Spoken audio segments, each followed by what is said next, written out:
Hey, what's up again, guys? Today I will show you how I made this painting.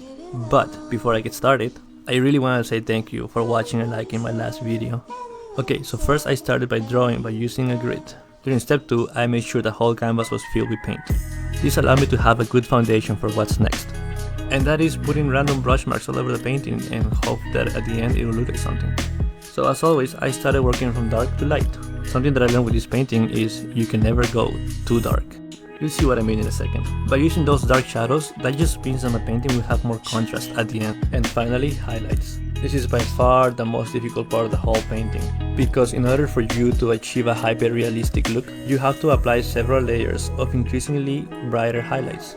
This painting took me about a week to make, so right about 40 hours. If you're enjoying this video, please make sure to leave a like and a comment, it really does help. Also, let me know if I should make a longer version of this for YouTube.